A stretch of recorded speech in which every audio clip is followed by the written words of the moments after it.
자, 오늘 제가 여러분들을 모신 이유는 고교학점제라는 게 어떤 거고 그거에 따라서 이제 우리가 어떤 식으로 대응을 해야 될 것인가에 대해서 좀 말씀을 드리고자 좀 이렇게 어머님들을 모셨는데요. 자료는 엄청나게 많을 거예요. 유튜브 같은 데 쳐보셔도요, 엄청나게 많은 자료가 있으시고 아마 그 자료에서 있는 얘기들의 전반부는 그 얘기를 똑같이 하게 될 겁니다, 제가. 근데 후반부 얘기는 제가 이 코로나 시국에서도 꼭 여러분들을, 우리 학부모님들을 모실 수밖에 없었던 이유는 후반부에 있는데요. 이 후반부 자료는 제가 어디다가 공개를 할 수가 없는 자료예요. 왜냐하면 일단 말씀은 드리겠지만 정확한 자료가 아닙니다. 왜 정확하지 않느냐? 아무것도 밝혀진 게 없기 때문에. 그래서 제가 갖고 있는 여러 가지 인맥, 그리고 선생님들, 입학사정관들 이런 분들하고 정말 많은 연락과 정보를 주고받으면서 나름 계산을 해본 거기 때문에 제가 뭔가 책임질 수가 없는 것들이 되게 많아요.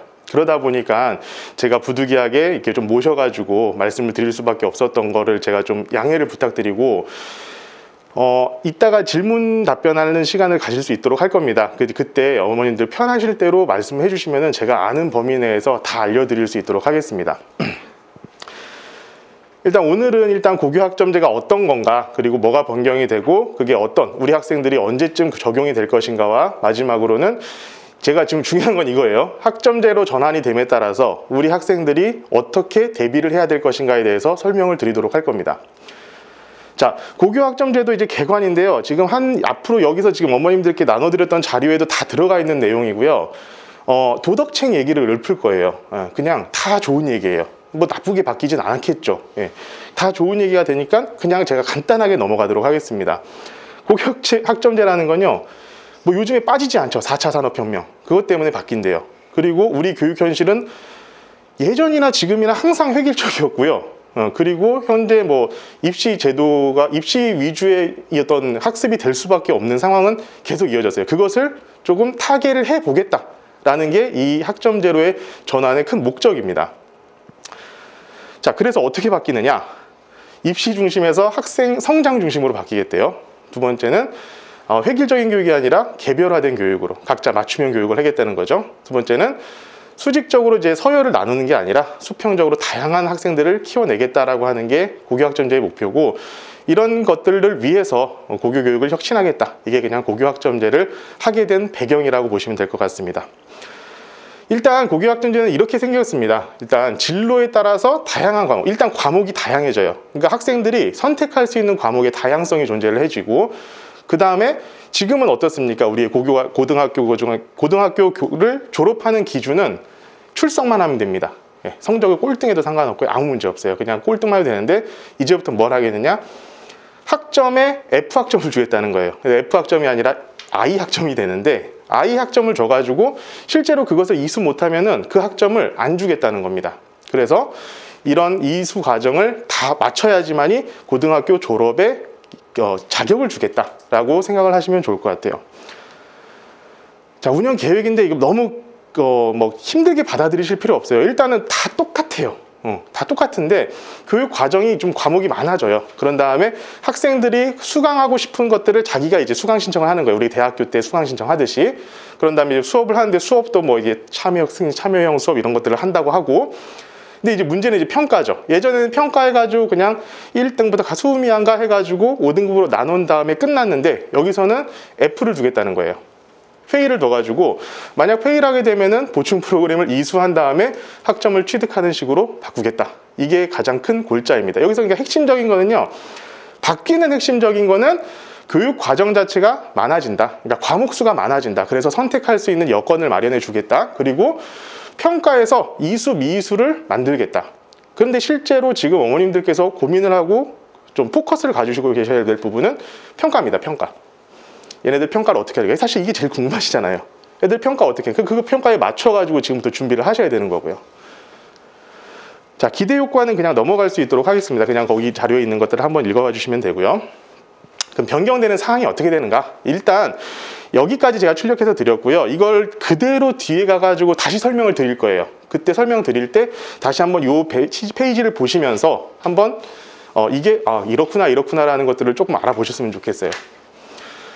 자, 첫 번째로 수업량입니다. 자, 이젠 지금은 현재 단위수라는 걸 쓰고 있어요. 혹시 단위수라는 거 모르실 수도 있는데 한 단위라는 것은요 50분 수업으로 17회 정도를 하는 것을 한 단위라고 합니다. 17 나누기 4 하면은 한 학기죠. 그러니까 일주일에 1시간 수업 있다 하면은 그게 한 단위인 거예요. 근데 그게 학점으로 이름이 바뀌었어요. 달라진 거 하나도 없습니다. 똑같습니다. 근데 전반적으로 204단위, 예전에 204학점을 이수했었어야 한다면 고등학교를 졸업하기 위해서 지금은 192학점으로 조금 줄인다는 거예요. 근데 이게 의미가 있는 숫자냐? 나중에 들으시겠지만 전혀 의미 없습니다. 다음요. 졸업 이수 기준을 예전에는 그냥 A, B, C, D, E 수미양 가로 평가를 했었다면은 지금은 미수 I를 넣겠다는 거예요. F가 fail이라고 단어에 좀 어감이 안 좋다고 해서 I로 바꿨답니다. 예. 그래가지고 미수하게 되면은 그 학점을 취득을 못하는 거예요. 예. 그리고 과목 출석률이 3분의 2 이상 출석을 해야 됩니다. 그러니까 출석 안 하면은 미수가 뜰 확률이 굉장히 높아요.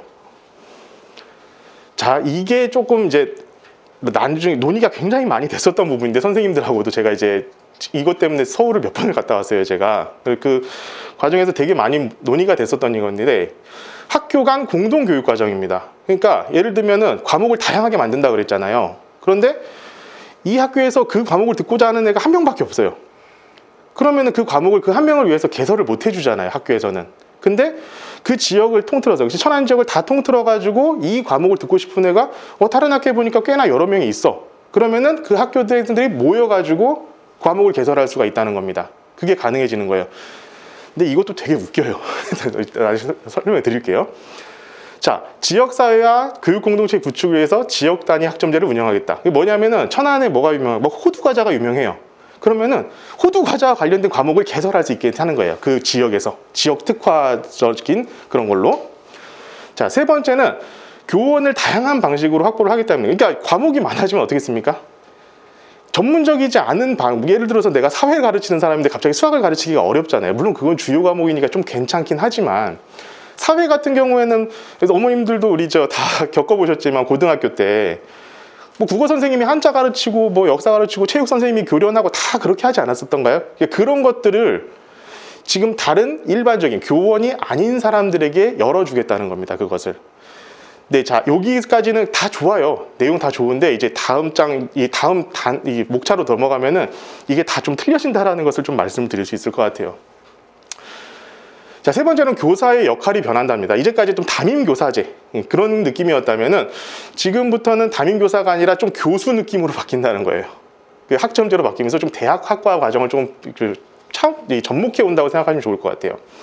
그러니까 어떤 학생 그룹, 그러니까 자기가 맡은 과목의 그룹의 학생들을 지도를 하겠다는 거죠. 그리고 학점제에서는 일단 담임은 그냥 단순히 출결, 관리 지도 이 정도만 하고 교과 교사는 교육 지식 전달에 좀 포커스를 맞추고 진로 전담 교사가 지금 벌써 있어요. 각 학교마다 진로 담당 교사가 있는데 이 진로 담당 교사들이 예를 들어서 내가 어떤 화학공학과를 가고 싶다라고 한다면은 그거에 맞춰가지고 과목 설계를 해주는 거예요. 그리고 앞으로 너 대학은 지금 성적이 이 정도니까 어떻게 하겠다? 이것을 지금 진로 전담 교사가 해주겠다는 겁니다. 자, 이 정도까지는 이해하실 수 있을 거라고 생각해요. 여기서부터 조금 이제 복잡한 내용이 나옵니다. 여기서부터는 좀 잘 이해를 해주셔야 돼요. 자, 이거는 과목 구조와 평가 체계가 개편되는 게 가장 중요한 이슈가 되는데 자, 2015 교육과정입니다. 지금 여러분들의 자녀께서 지금 듣고 있는 바로 교육과정이에요. 2015. 2015년도에 개정 고시가 되었기 때문에 2015 교육과정이라고 합니다. 이 친구들은 전체적으로 교과 그리고 창의적 체험활동으로 교육과정이 나뉘고요. 조금 교육 체계라든가 입시에 조금이라도 이제 관심이 있으셨던 분들은 다 한 번씩 들어보셨을 법한 창체, 이게 창의적 체험활동이 창체예요. 그리고 뉴스나 이게 네이버 같은 데 보시면 자주 떴죠. 자동봉진 해가지고 나오는 거. 이게 자율활동, 동아리, 봉사, 진로활동을 합쳐가지고 자동봉진 이렇게 얘기를 했었던 겁니다. 그리고 이것은 이제 학과 이외의 것이고요. 그럼 학과들 것은 어떻게 되냐? 일단 교과는 보통 교과와 전문 교과로 나뉘는데요. 이 보통 교과는 우리가 흔히 일반계 고등학교에서 배우는 교과 과목을 보통 교과라고 합니다. 전문 교과는요. 전문 교과 1은 특목고, 전문 교과 2는 특성화고, 이게 실업계 고등학교, 우리 그냥 쉽게 얘기하자면 거기서 쓰는 교과인데요. 일단은 우리가 이것을 전문적으로 지금 다루지는 않을 것이고 일단 문제는 보통교과죠. 보통교과는 공통 과목과 선택 과목이 나옵니다. 이제 다음에 다시 설명드릴 거예요. 선택 과목은 일반과 진로 선택이 있는데 여기서 가장 큰 차이점은 뭐냐면은 공통과 일반 선택은 상대평가예요. 등급이 나온다는 겁니다. 등급이 나와요. 줄 세우기를 한다는 소리예요.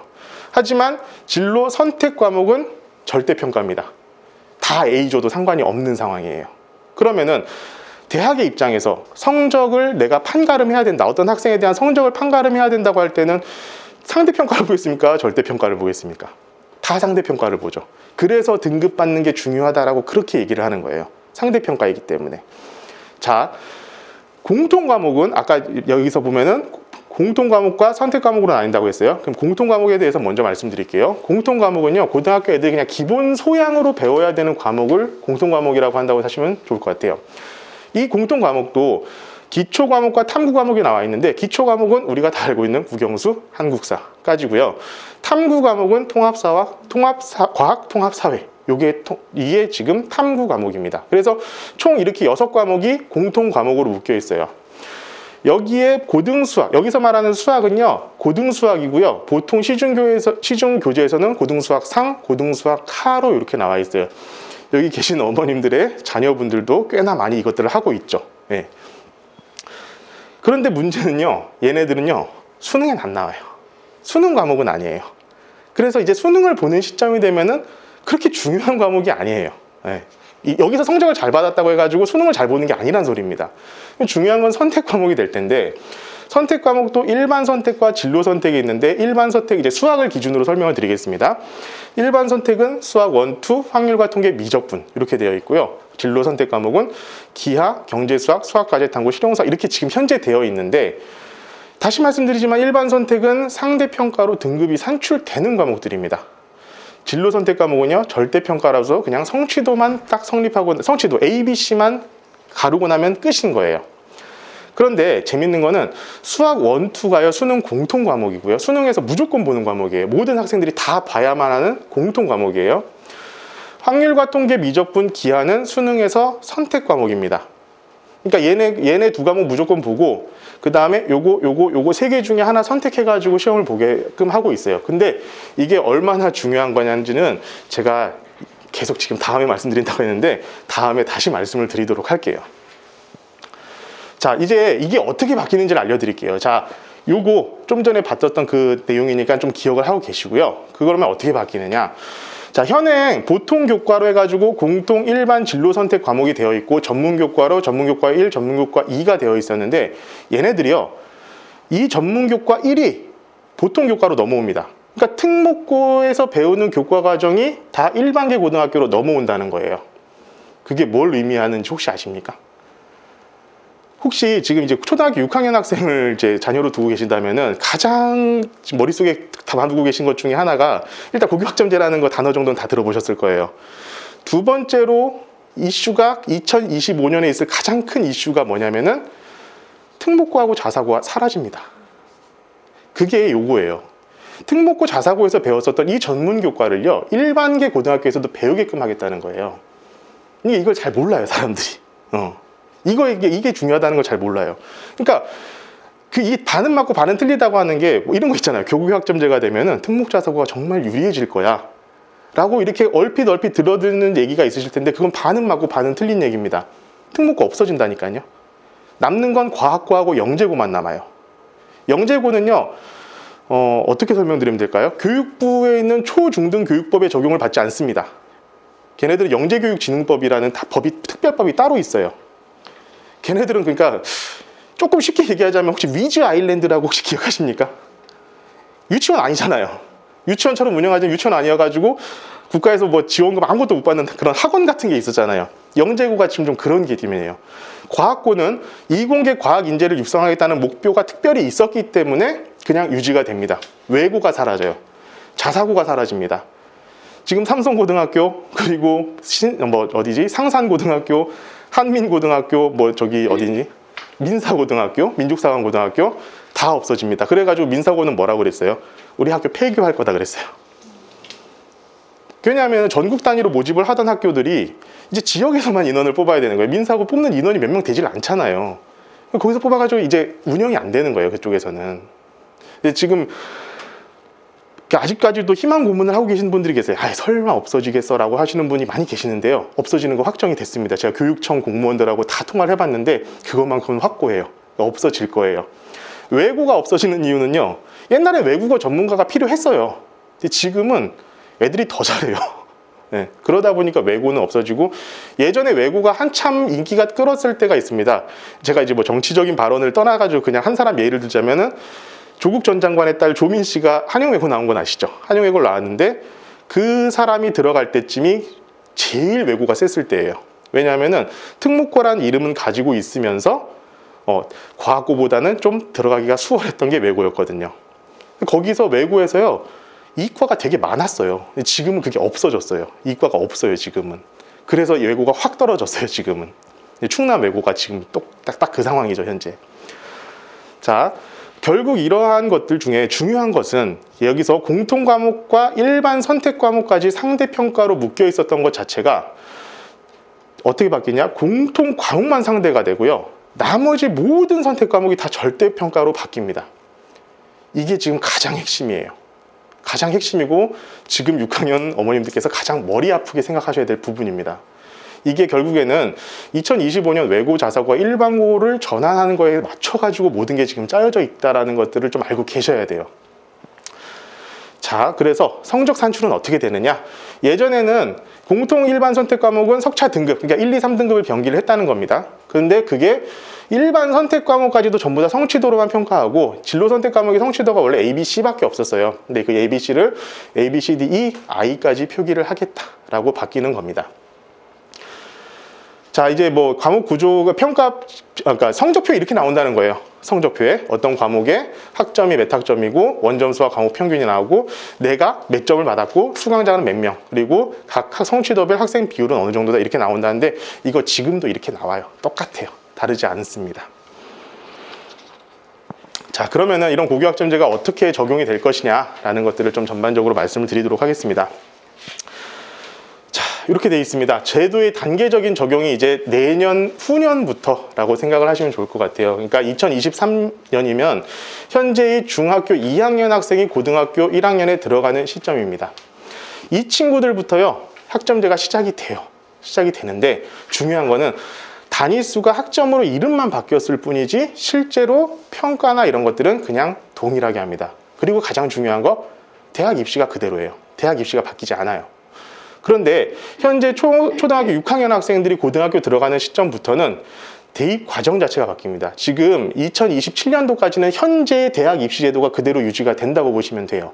그런데 2028년이 되면은 대학 입시 제도가 완전히 확 바뀝니다. 이때가 뭐냐? 교육 과정이 바뀌기 때문에 그래요.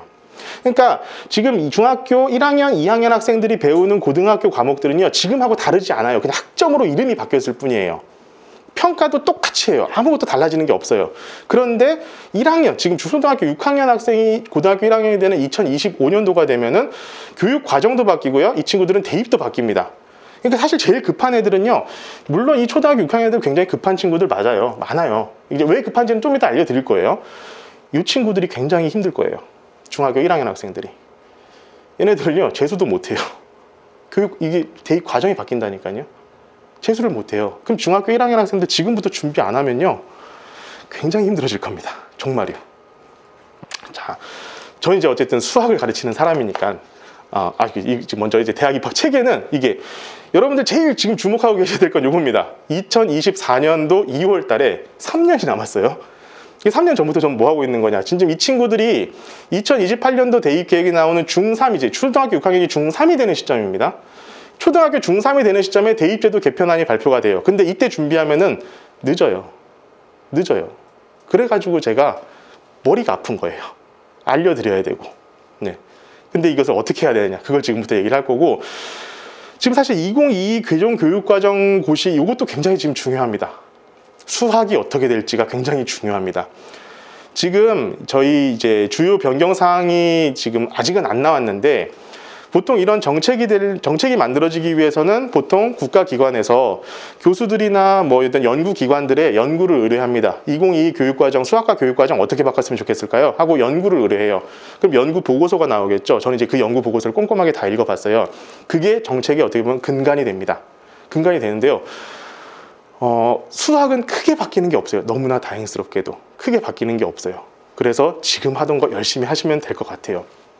자, 그리고 지금 2020 교육과정이 고시가 되면서 바로 이 녀석들을 지금 열심히 대학에서 만들어낼 겁니다.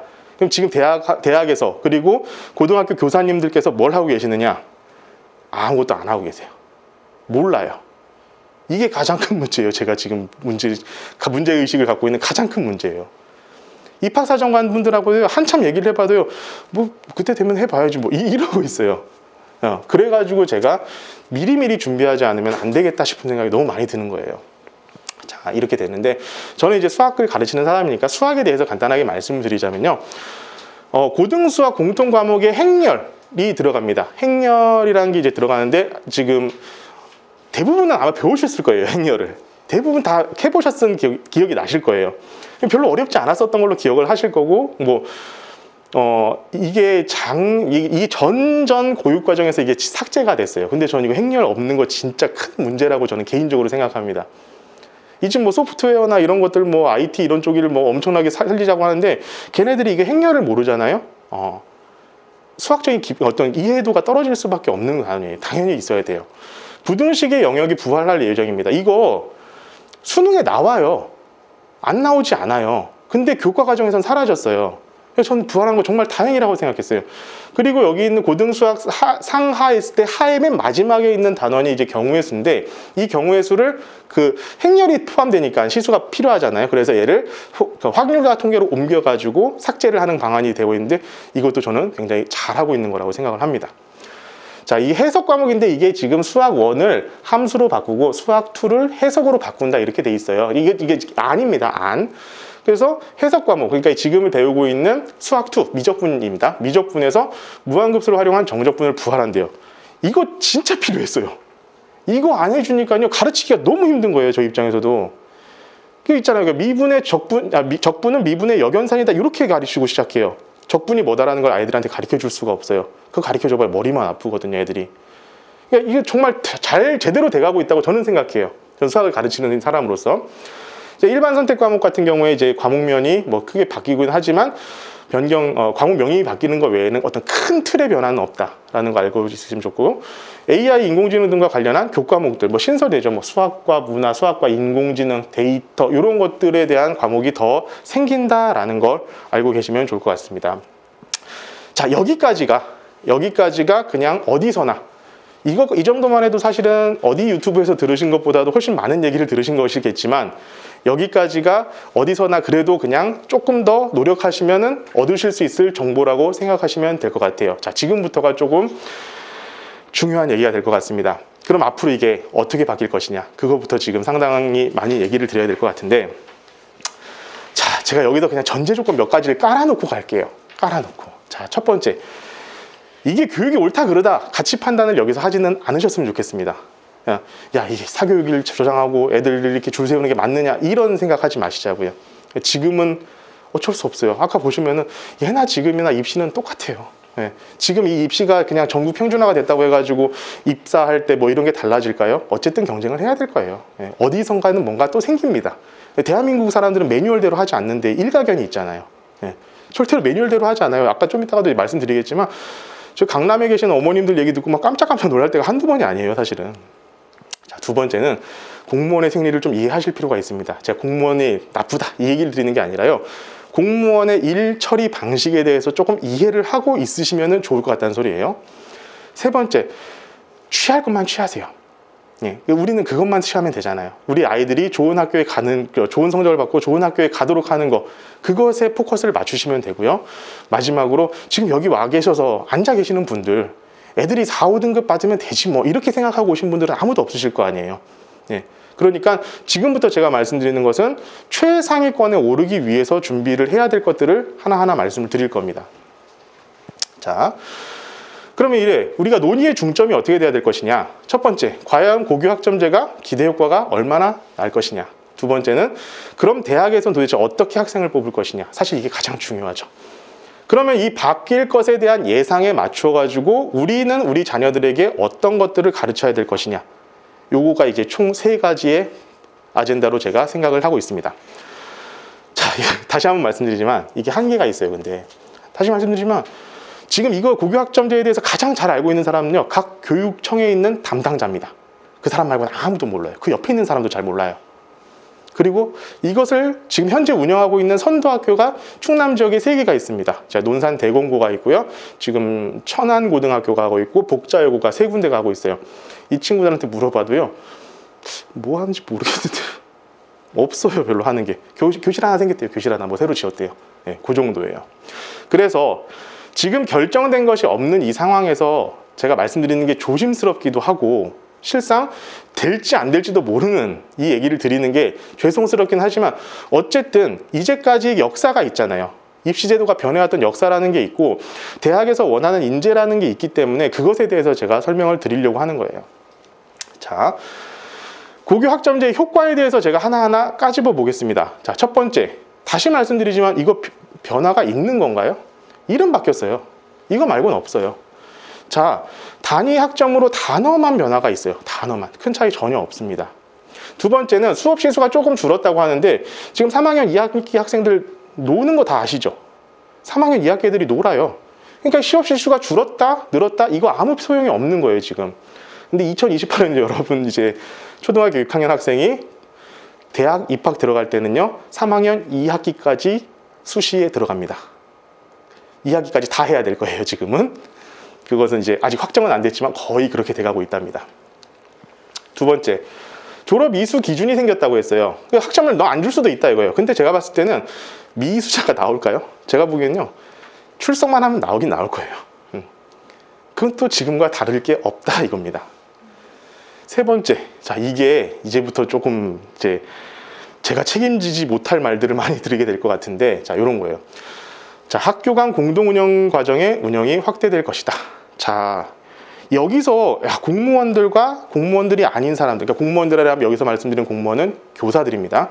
교사분들과 저희 사교육을 하는 사람들 그리고 학부모님 사이에 간극이 딱 발생하더라고요. 이런 얘기가 딱 나오니까 저희 교사들이나 예를 들면 교사들 말고 이제 저희 학원 강사들이나 학부모님들은 이거 딱 보고 나서 제일 먼저 딱 얘기했던 게 이거였어요. 그럼 평가 어떻게 할 건데? 이 학교 저 학교 애들이 모였어요. 근데 그 담임을 누가 해요? 그 과목을 담당하는 사람이 있을 거예요. 그 담당하는 사람은 어떤 학교의 선생님일 거 아니에요. 그럼 그 선생님 자기네 학교 애들 점수 잘 주지 않겠어요? 이런 것이 전 제일 먼저 건성이 되더라고요. 근데 딱 그때 교사들께서 하시는 문제의 말씀이 딱 요거였습니다.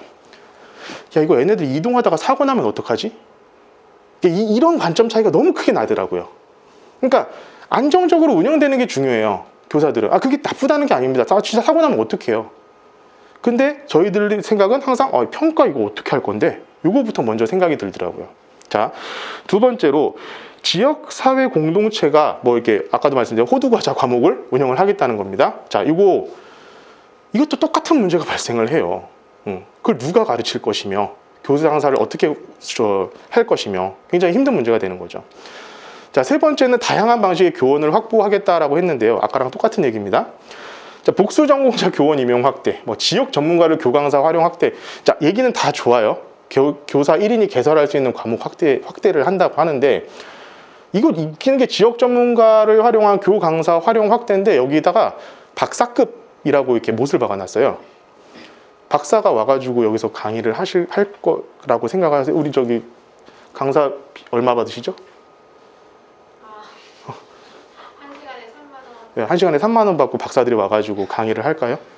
전혀 안 할 거예요. 그렇게 되면은 얘네들은 여러 모색이 될 겁니다. 방향의 모색이 될 건데 이때도 선생님들이 가장 싫어하는 게 뭐냐면은 선생님들이 이걸 싫어하더라고요. 전 몰랐어요. 학교에 다른 사람들이 들어오는 걸 되게 싫어해요. 왜 그런지 모르겠어요. 어쨌든 다른 사람이 들어와가지고 학교에 뭐 일정이나 이런 것들을 뭐 이렇게 하는 것들을 굉장히 싫어하고 있더라고요. 그러면은 예를 들어서 내가 뭔가 필요한 과목이 있어요. 그래가지고 개설을 해가지고 하겠다고 했어. 근데 아무것도 강사가 못 구해줘. 그럼 어떻게 하느냐? 교사들 중에 한 명이 해요. 그거 지금 천안고등학교에서 그대로 그렇게 하고 있어요, 지금. 그럼 그 선생님은 어떤 선생님이 할까요? 짬 안 되는 사람이 하겠죠. 젊은 사람들이 하겠죠. 예. 자기가 하고 싶어서 하는 것도 아니에요. 그럼 뭐가 효과가 날까요? 저는 별로 그렇지가 않을 것 같습니다. 그래서 저희는 이렇게 보면서 했던 게 다 얘기했던 게 우리 조교 선생님들도 와 계신데 야, 그러면 대충 대학 다니는 애들 일단은 교직이수는 무조건 하라고 해야겠다. 그 생각이 먼저 들더라고요. 교직이수, 그러니까 언제나 강사를 뽑을 때는요, 교직이수 조건이 걸려 있어요. 2급 정교사 자격증이 필요한 경우가 되게 많아요. 그러면은 나중에 강사를 못 구하게 돼가지고 그것이 낮아지고 하다 보면은 언젠가 누군가에게 기회가 올 수 있는 게 있을 때 내가 준비되어 있느냐 안 되어 있느냐는 결국에는 내가 이 강사를 할 수 있느냐 없느냐가 될 겁니다. 근데 저희는 그럼 그렇게 하면 되겠네라고 하는데 선생님들은 뭐 애들 들어오면 일도 안 하고 이러고 그러니까 그것도 힘들 거예요. 그러니까 지금 이거는 정말 현실적인 문제가 굉장히 많이 발생할 겁니다. 이 현실적인 문제는요, 지금 이미 복자여고 천안고에서 발생을 하고 있어요. 학생들이 제가 다 이제 의견을 수집하기 위해서 저희 학원에도 다 다니고 있으니까 다 들어보니까 똑같은 얘기를 해요. 문제가 있다는 걸.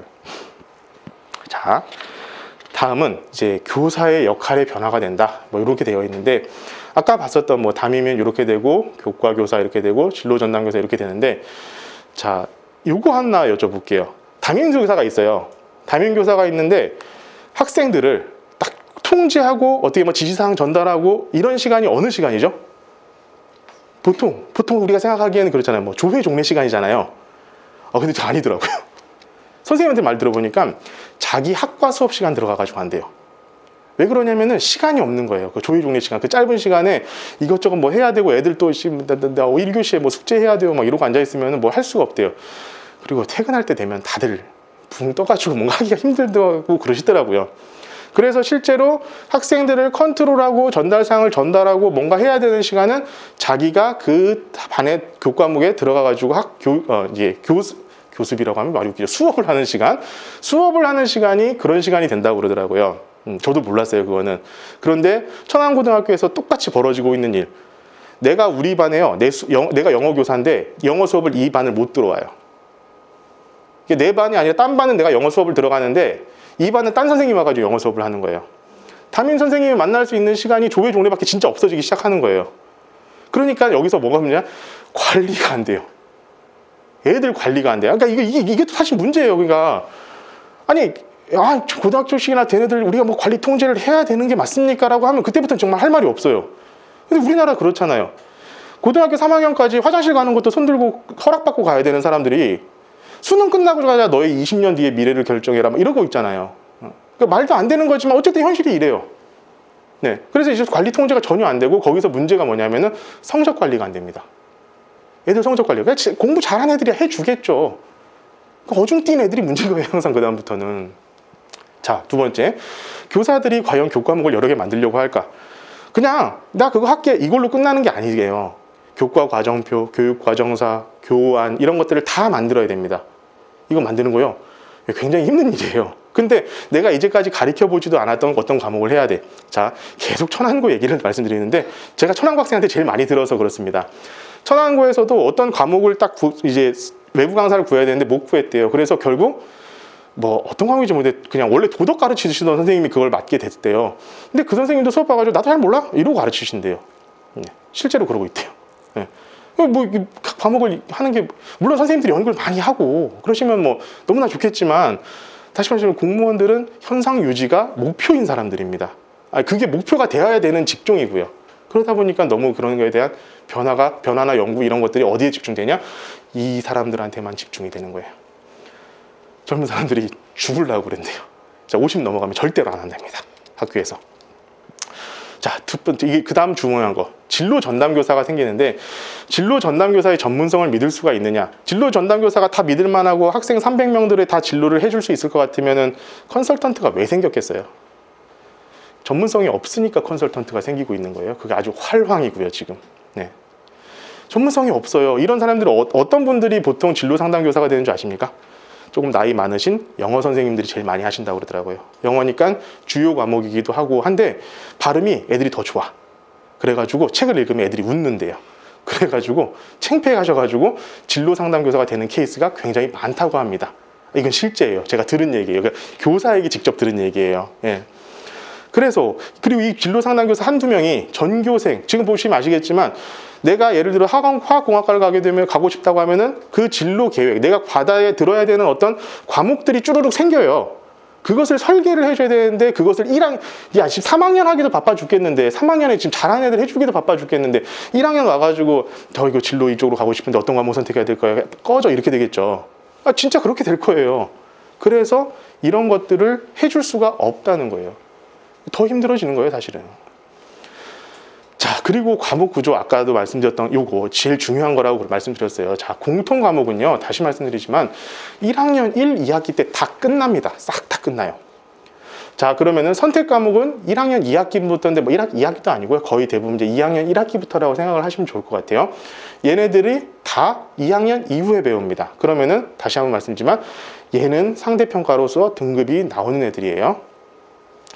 얘는 등급이 안 나와요. 그럼 1학년 때 성적이 어떻게 될까요? 너무 중요해져요.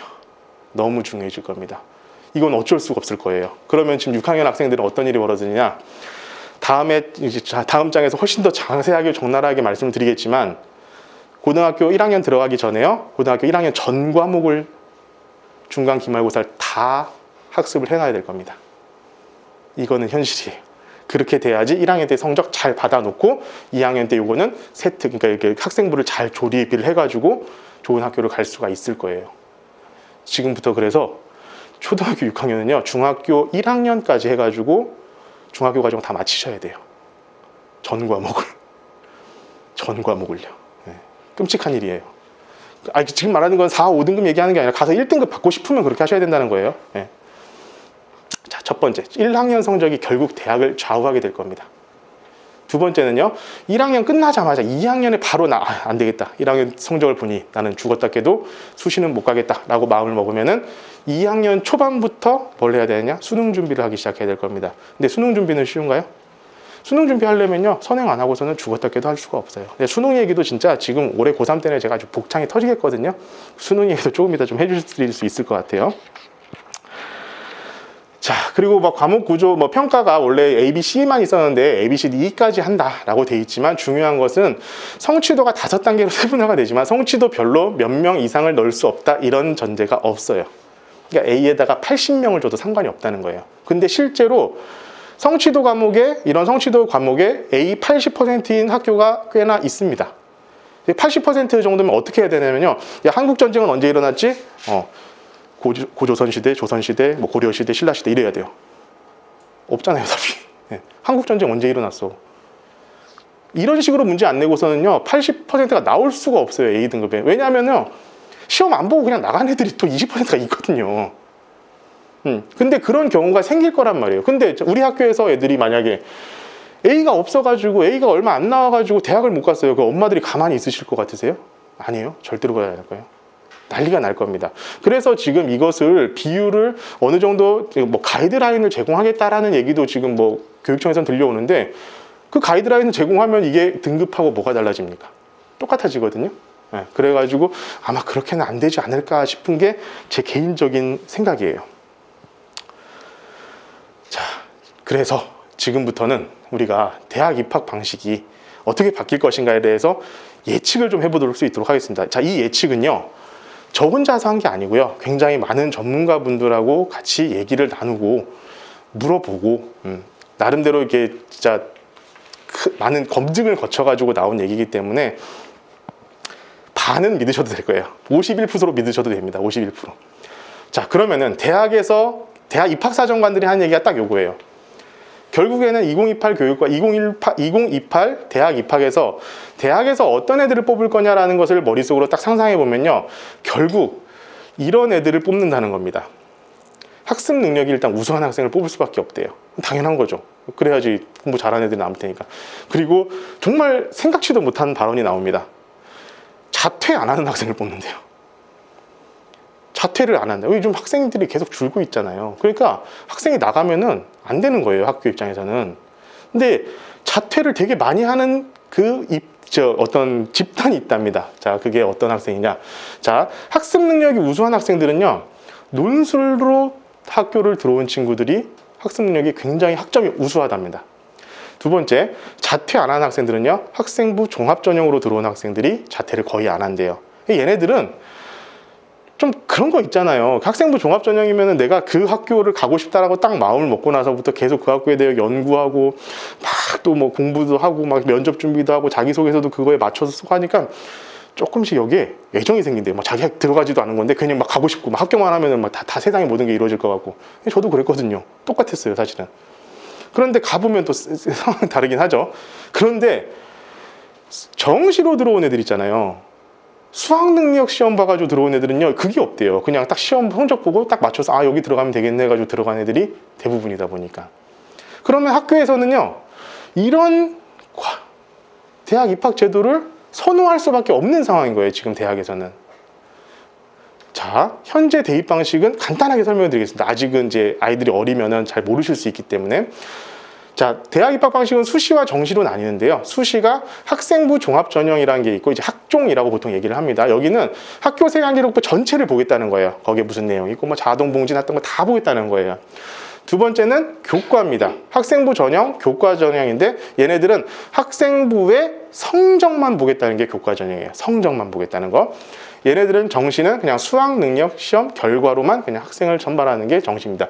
현재 수시 대 정시 비율은 수시가 지금 6대 정시가 4 정도라고 생각을 하시면 좋을 것 같아요. 이 비율은 계속 늘어날 것 같고요. 일단은 여기랑 여기는 여러분들 자녀 세대에서는 5대 5 정도가 될 거라고 생각을 하시는 게 편합니다. 자, 그러면은 지금부터 시나리오를 한번 써보도록 하겠습니다. 시나리오를. 자, 첫 번째로는요. 학종을 그대로 유지하면서 그 학종에는 여기 보시면은 이 학종에는 학생부 종합전형이어가지고 보통 수능 최저를 안 봐요. 수능 최저가 뭐냐면은 내가 1차적으로 뽑았어. 그런데 너는 수능 봐. 그런데 야 적어도 2등급, 2등급, 2등급은 나와야지 우리 학교 들어올 수 있지. 요 최저 등급을 더 버리는 거예요. 그런데 보통 학종은 그걸 안 뒀었어요. 그런데 어떻게 할 것이냐? 학종에다가 수능 최저를 더 버리면 가장 편합니다. 이건 대학 입장에서도요, 별로 바뀌는 거 없으면서도 그냥 아주 간단하게 성적 좋은 애들을 뽑을 수 있는 아주 단순한 방법이에요. 자, 편실적이고 편리합니다. 그래서 사실 모든 입학사정관분들께서 요거가 가장 확실하지 않겠나? 이거는 무조건 어쨌든 하나는 들어가지 않겠나? 이렇게 말씀들을 하시더라고요. 그러니까 왜냐하면 내신의 변별력이 굉장히 낮아졌기 때문에 1학년 공통과목만 내신 등급을 산출하기 때문에 2학년부터 나오는 성적들은요, 볼 필요가 없어진 거예요. 그렇기 때문에 어떻게 해야 돼요? 교과, 이런 교과를 줄여버리고 학종을 늘리면서 수능 최저를 요구할 것이다. 이게 지금 첫 번째 대안입니다.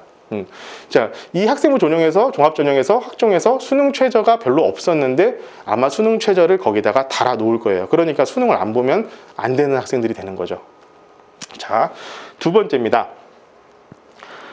자, 이건 정시를 확대시키는 거예요. 이거 학생부 종합전형 봐도 얘네들 성적 알 수도 없고 뭐 몰라. 수능으로 뽑을래. 이렇게 할 수도 있겠대요. 근데 이것은 가장 현실성은 없다고 저는 생각해요. 왜냐하면은 학교에 이제 정부에서 정책의 기조라는 것 자체가 그 수능 뭐 줄 세우기를 안 하겠다라는 쪽으로 가고 있는데 이거는 딱 줄 세우기를 하겠다는 거잖아요. 그렇기 때문에 어쨌든 줄지는 않겠지만 꾸준히 어쨌든 이제 유지는 되겠지만 그렇다고 갑자기 확 증가하거나 이러기는 어려울 것 같고, 아까도 말씀드렸지만 정시로 들어간 학생들이 가장 자퇴가 많습니다. 왜냐하면 내가 정시 준비해서 다음 학년에 수능 한 번 더 보면 되지 뭐, 이렇게 생각해가지고 반수하는 친구들이 되게 많아요. 성공하는 친구들은 별로 없습니다. 네. 자, 세 번째는, 자, 이제부터가 조금 여기 있는 학부모님들께서 관심을 가지셔야 되는 부분인데, 본고사가 부활할 가능성이 높습니다. 자, 본고사라고 하면은 예전 같은 그런 그학스러운 본고사를 생각하시는 게 말고 더 그학스러울 수도 있어요. 생각해 보면은. 자, 대학별 고사가 제일 지금 논술 전형을 없애라고 했어요. 재작년인가에. 야, 너네 대학들 논술 전형 다 없애. 그랬는데 논술 전형을 없애지를 못해요. 왜 없애지 못하냐? 걔네들이 성적이 제일 좋더라고요. 걔네들이 성적이 제일 좋대요. 그래가지고 논술 전형을 없앨 수가 없는 거예요. 그래서 이런 것들을 강화하거나 아니면 면접을 강화하는 경우가 많을 겁니다. 제가 조금 있다가요, 작년도에 연세대학교의 면접 문제를 보여드릴게요. 이건 면접이 아니에요, 이거는. 그래서 이제 아마 이거 방법은 상위권 학교를 내가 원한다라고 하면은 이거 반드시 준비하셔야 될 겁니다. 이거요. 자, 그리고 아까도 말씀드렸지만 성적표가 의미가 많이 없어질 거예요. 지금 6학년부터는 고등학교 성적표가 의미가 없어질 거기 때문에 자, 1차 학생부에서 1차를 뽑는 배수를 학생부에서 선발하는 배수를 5배수, 3배수로 뽑는 게 아니라 20배수를 뽑는 경우도 있어요. 뽑아버리겠다는 거예요. 그러면은 뭡니까? 다 뽑겠다는 거예요. 다 뽑은 다음에 면접 논술에서 내가 걸러내겠다. 이런 교육 방식도 대학에서는 얘기를 하고 있었습니다. 이러면은 내신 안 보겠다는 소리죠. 20배수 뽑겠다면은. 내신 안 보고 일단 다 와. 그런 다음에 면접으로 내가 너희들을 잘라버릴게. 이렇게 하겠다는 거죠, 결론적으로는. 그리고 이것도 실제로 논의가 되고 있는 부분입니다. 지금처럼 수능 하나가 아니에요. 수능이 있고 그 밑에다가 심화 수능 같은 것들을 넣겠다는 겁니다. 그게 어떤 형태가 될런지는 모르겠지만 아마도 여기 이름 한번 들어보셨을 법한 바칼로레아라든가 아비투어, 프랑스와 독일의 논술 수능 시험이죠. 요것들을 넣을 가능성이 있다라고 합니다. 그리고 지금 심화 수능 같은 경우는요, 지금 현재 그게 논의가 되고 있어요. 수능에요, 요거 글쓰기를 넣겠다는 거예요, 수능에다가. 그래서 그것을 평가를 하겠다는 거예요. 그 바칼로레아 문제 보면은 다 황당하시잖아요. 사랑은 무엇인가 이런 거잖아요. 예. 진짜 그 문제가 그게 문제였어요, 실제로. 예. 제가 그 책을 보고 나서 정말 충격을 받아가지고 사관학교 4학년 때 그 바칼로레아 저희가 이제 학교 들어가기 직전에 서점에서 이 책 보다가 뭐야 해가지고 프랑스 수능이래요. 그래가지고 아이 뭐 별거 아니겠지 봤다가 저 깜짝 놀라고 그때부터 저 책 읽기 시작했어요. 지금의 저를 만든 바칼로레아 그 책은 여전히 제가 갖고 있습니다.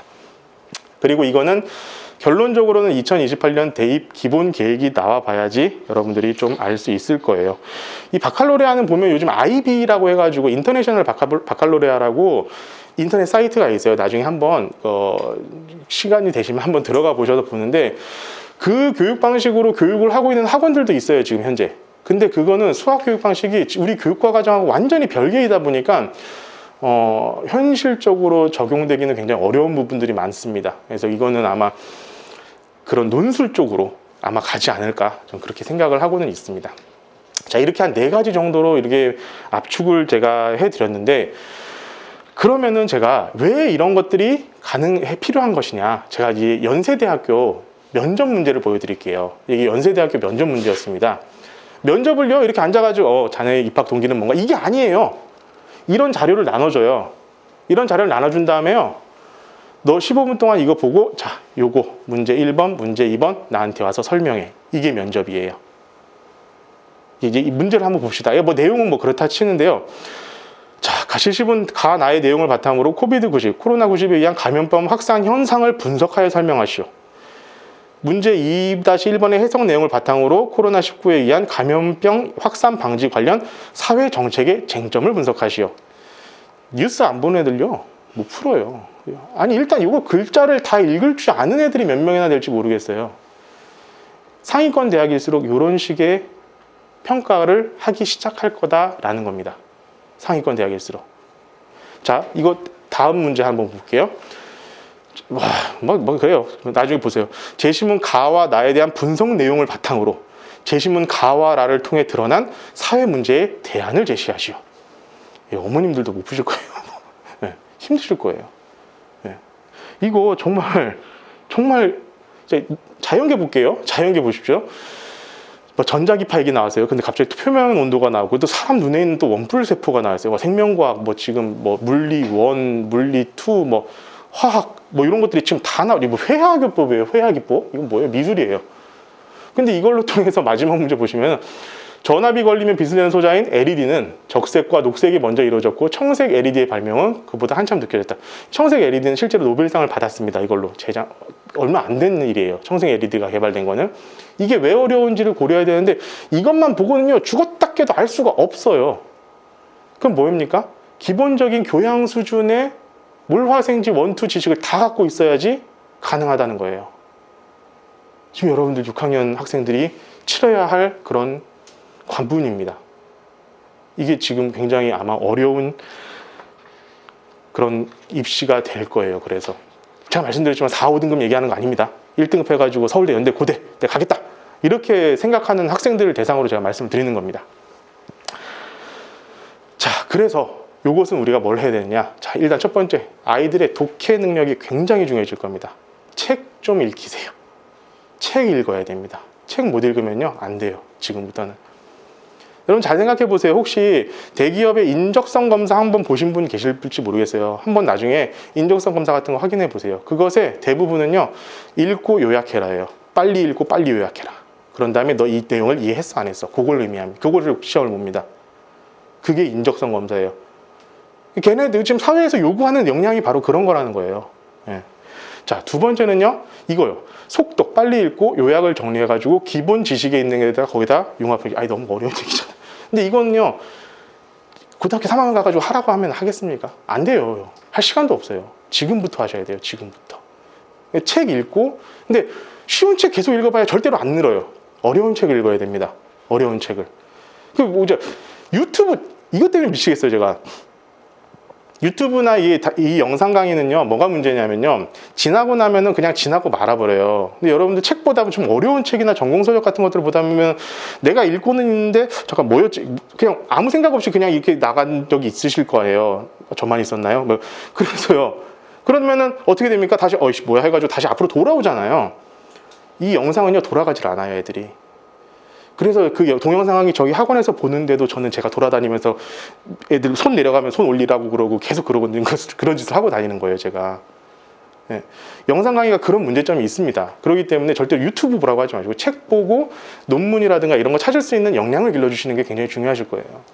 자, 세 번째, 사회 전반에 대한 지식과 이해가 필요한데요. 이거 유튜브에서 보지 말고 유튜브에서 보지 말고 이 지금 사회가 지금 어떻게 돌아가고 있는가에 대한 관심을 가져야 되고, 그것이 이제 만약 뭐 내가 꼭 인터넷에서 검색해서 봐야겠다 싶으면은 뭐 과학 칼럼이라든가 교수님들이 쓰신 칼럼이라든가 이런 것들 위주로 읽어보는 게 좋을 겁니다.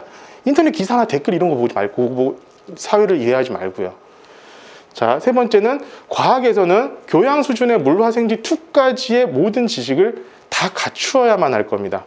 교양 수준에서 해드릴 거 정말 많아질 거예요, 아마.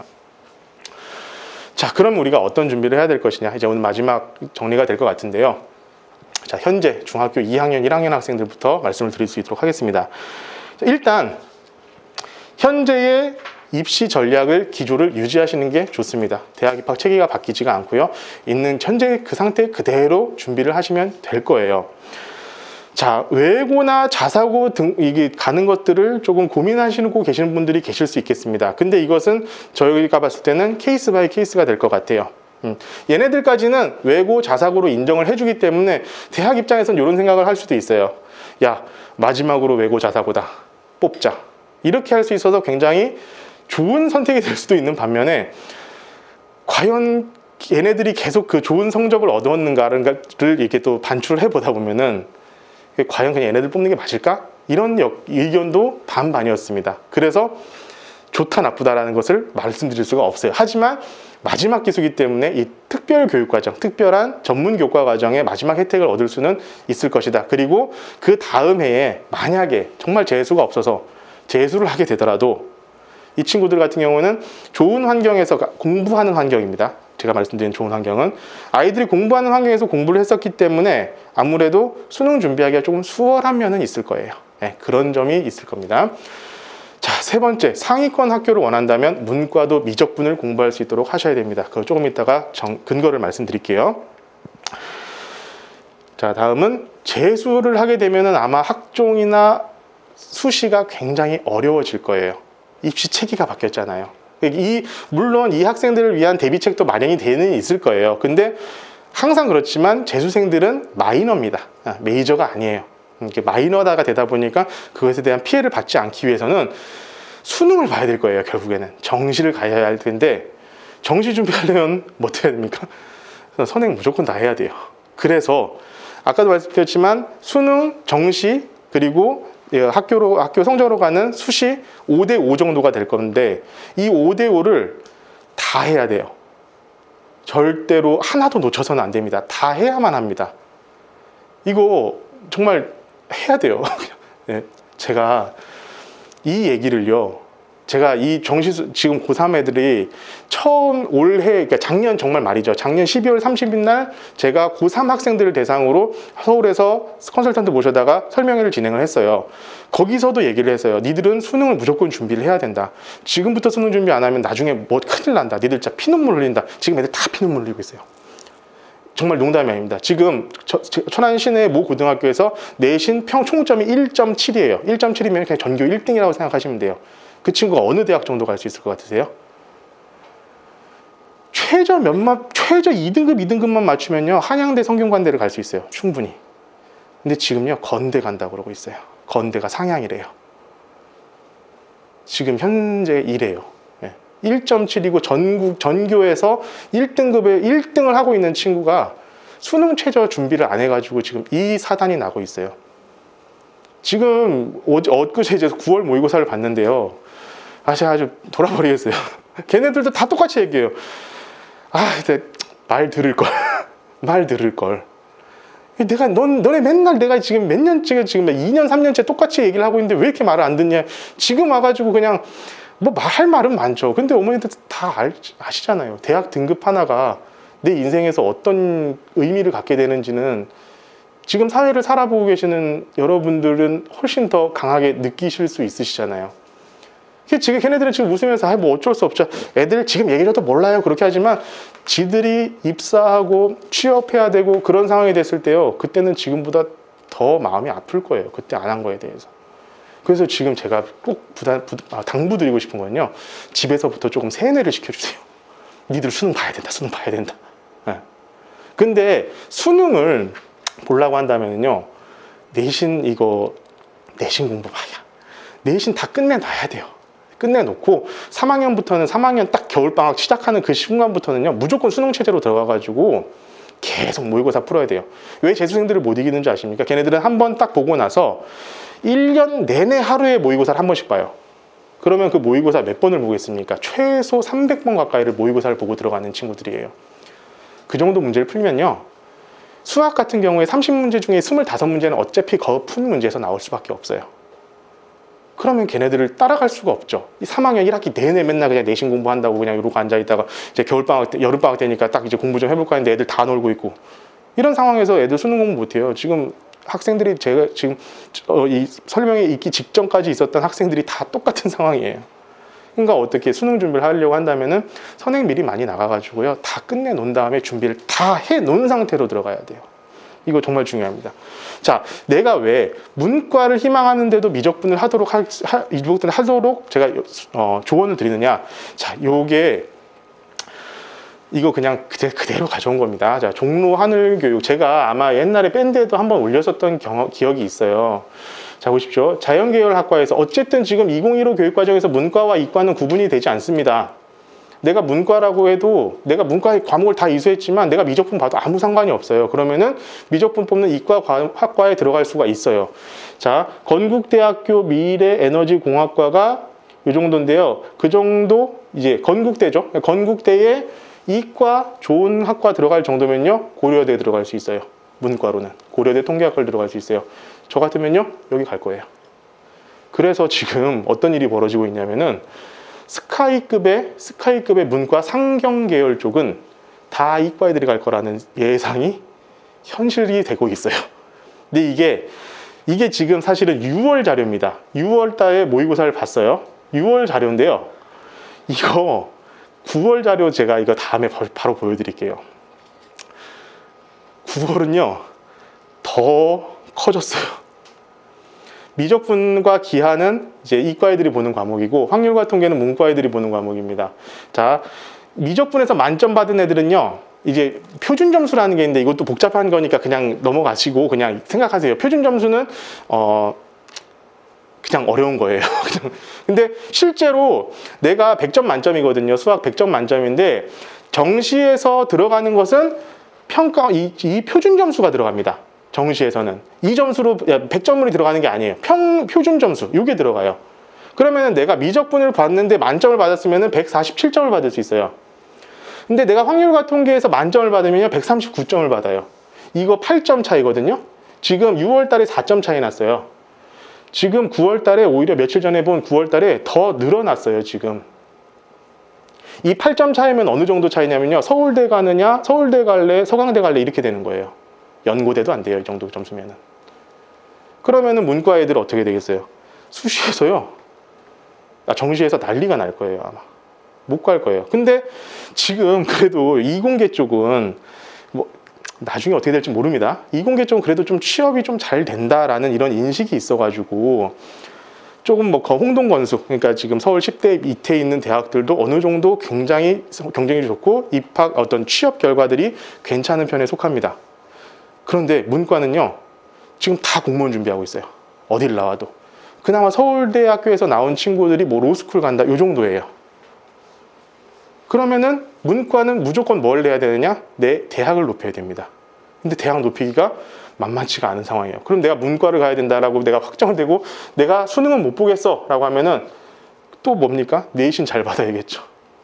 그래서 선행해야 돼요. 제가요, 우리 고등학교 2학년 학생들 전원한테 카톡을 돌렸어요. 자, 나 오늘 설명회를 할 건데 너희들의 의견을 얘기해달라. 지금 가장 아주 절절하게 느낄 애들, 졸업한 애들까지 전부 다 해가지고 보냈어요. 첫 번째, 야, 선행이 중요해? 심화가 중요해? 중학교 때 100% 선행. 수능 준비를 해야 돼, 안 해야 돼? 무조건 해야 됩니다. 100%예요. 뭐 여기다 띄워놓을 필요도 없었어요. 100%였어요. 지들이 당하고 보니까 그렇게 알고 있는 거예요. 근데 지금 안 당한 고등학교 1학년들 정신 아직도 못 차리고 있어요. 똑같아요. 이렇게 역사는 항상 반복되는 것 같습니다.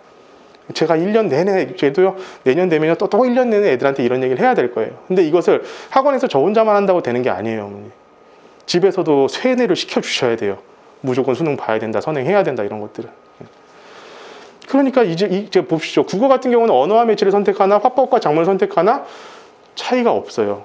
변별력이 이 두 과목을 어떤 것들을 선택해도 변별력이 거의 없다는 겁니다. 얘는요, 이렇게 변별력이 생겨요. 똑같은 100점인데 왜 그렇습니까? 하는데 이게 좀 추정하는 방법이 틀려요. 그러니까 예를 들면은 미적분 본 애들과 학력과 통계 본 애들 다 해가지고 수학 원투 공통 과목 점수를 평균을 내요. 그랬는데 미적분 애들이 이만큼 잘 봤어. 그러면은 미적분 선택 과목에다 가중치를 주는 식이에요. 근데 공부 잘하는 애들이 미적분 보지 않겠어요? 수학 잘하는 애들이 미적분 보지 않겠어요? 수학 원투는 못하겠어요, 걔네들이? 당연히 잘하죠. 그러니까 점수가 이렇게 차이가 나는 거예요. 근데 재밌는 거 하나 알려드릴게요. 수능에서요, 국어 전형적인 문과 과목이죠. 국어 1등급의 문과 비율이 몇 %나 될 것 같으세요? 놀라지 마십시오. 20%입니다. 이과 애들 국어 1등급의 80%가요 자연 계열 애들이에요. 자, 영어는 어쨌든 절대평가니까 별로 차이가 안 날 것 같죠. 네. 30% 아래예요, 문과 1등급이. 공부 잘하는 애들은 다 이과로 보고 있다는 거예요.